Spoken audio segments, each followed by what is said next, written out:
मैं सुरेंद्र सिंह चारण से आचार्य राजकीय महाविद्यालय धौलपुर। आज देखेंगे मुद्रा की प्रकृति कि मुद्रा की परिभाषा दीजिए एवं आधुनिक अर्थशास्त्रियों ने उनके कार्यों तथा महत्व की व्याख्या कीजिए। यह प्रश्न पूछा जाता है कि मुद्रा को परिभाषित दीजिए और एक अर्थव्यवस्था में मुद्रा द्वारा संपादित किए जाने वाले कार्यों की विवेचना कीजिए।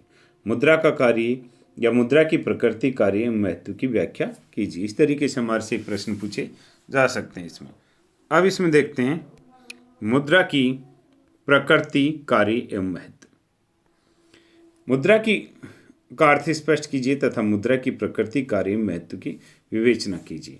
पहले हम देख रहे हैं मुद्रा का अर्थ कि मुद्रा ऐसी वस्तु है जिसे विस्तृत रूप में विनिमय के माध्यम, मूल्य के मापक तथा मूल्य के संचय के साधन के रूप में स्वतंत्र एवं सामान्य रूप से स्वीकार किया जाता है।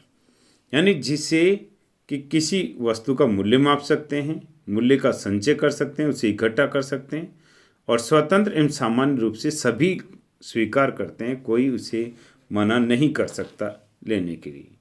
कॉलबर्न के अनुसार कि मुद्रा वह जो मुद्रा मूल्य का मापक एवं भुगतान का साधन है, कि किसी भी वस्तु के मूल्य को हम उससे माप सकते हैं और उसके साथ भुगतान के साधन के रूप में कार्य करती है। मार्शल के अनुसार मुद्रा वह है जिसमें चारों ओर अर्थतंत्र चक्र काटता है, कि सारी अर्थव्यवस्था है जो इसके चारों ओर घूमती है। प्रोफेसर रॉबर्टसन के अनुसार मुद्रा एक ऐसी वस्तु है जो अन्य वस्तुओं के मूल्य के भुगतान में अथवा व्यावसायिक दायित्वों को निपटाने में विस्तृत रूप से स्वीकार की जाती है। तो कोई भी व्यावसायिक कार्य हो, व्यावसायिक दायित्व हो, उनको पूरा करने के लिए मुद्रा की जरूरत होती है और उसे विस्तृत रूप से स्वीकार की जाती है। हार्टले विदर्स के अनुसार मुद्रा वह जो मुद्रा का कार्य करे। यह बहुत जगह कंपटीशन में जो एग्जाम होती है उनमें पूछा जाता है कि मुद्रा वह जो मुद्रा का कार्य करे। परिभाषा किसकी है? तो हार्टले विदर्स की।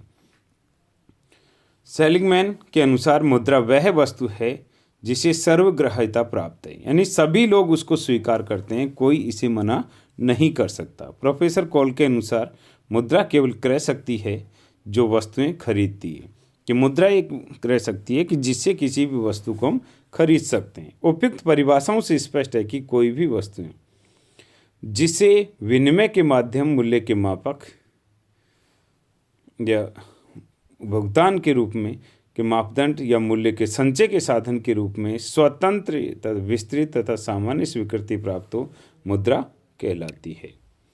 अब हम देखते हैं मुद्रा की प्रकृति, कि मुद्रा का स्वभाव अथवा प्रकृति एवं विशेषताएं या स्वरूप किसी भी रूप में कह सकता है। किसी को स्वभाव कहेंगे, प्रकृति कहेंगे, इसको विशेषता भी कहेंगे या स्वरूप कहेंगे। कि मुद्रा अर्थव्यवस्था का सक्रिय और सचेष्ट साधन है, कि मुद्रा के द्वारा अर्थव्यवस्था के सभी घटकों को प्रभावित किया जाता है। अर्धविकसित व विकासशील अर्थव्यवस्था में मुद्रा आर्थिक गतिविधियों के मार्गदर्शन, सहयोग की प्रेरणा तथा विकास में तीव्रता प्रदान करती है। अतः मुद्रा अर्थव्यवस्था का सक्रिय एवं सचेष्ट साधन माना जाता है। अगली विशेषता है कि मुद्रा साधन है न कि साध्य, कि मुद्रा का महत्व एक ऐसी साधन के रूप में है जिसे हम अपनी आवश्यकताओं की वस्तुएं, सेवाओं का क्रय कर सकते हैं। देश की संपन्नता मुद्रा की मात्रा में है, बल्कि उत्पादन की मात्रा में है। इस प्रकार मुद्रा साध्य नहीं है बल्कि साधन मात्र मानी जाती है। मुद्रा में सर्वग्राह्यता का गुण अनिवार्य है, कि मुद्रा विनिमय का माध्यम तथा मूल्य के मापक के रूप में स्वीकार की का गुण है। सर्वग्राह्यता का गुण है इसके अंदर कि वस्तु की प्रकृति या वैधानिकता पर आधारित न रहकर जनता में विश्वास पर आधारित है। मुद्रा तरल संपत्ति है, कि मुद्रा का स्वभाव तरल संपत्ति से है जिसके द्वारा समय किसी भी वस्तु या सेवा का क्रय किया जा सकता है। यानी तरल रूप में कैश रहेगी और जिसे किसी भी वस्तु या सेवा का हम क्रय कर सकते हैं मुद्रा के माध्यम से। मुद्रा उत्पादन तथा वितरण में सहायक है, कि मुद्रा स्वयं ही उत्पादन नहीं है बल्कि यह केवल उत्पत्ति एवं विनिमय की सफलतापूर्वक चलाने में सहायता करती है।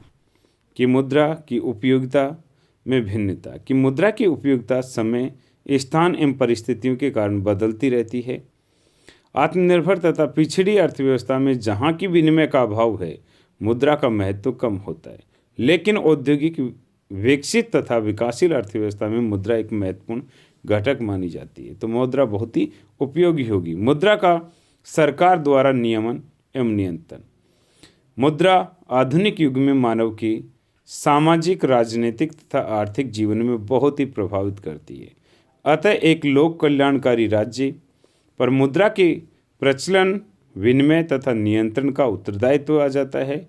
इसलिए मौद्रिक नीति की निर्वहन, संचालन एवं समयानुसार परिवर्तन राज्य के लिए महत्वपूर्ण कार्य है। ये थी मुद्रा की प्रकृति एवं विशेषताएं उसकी।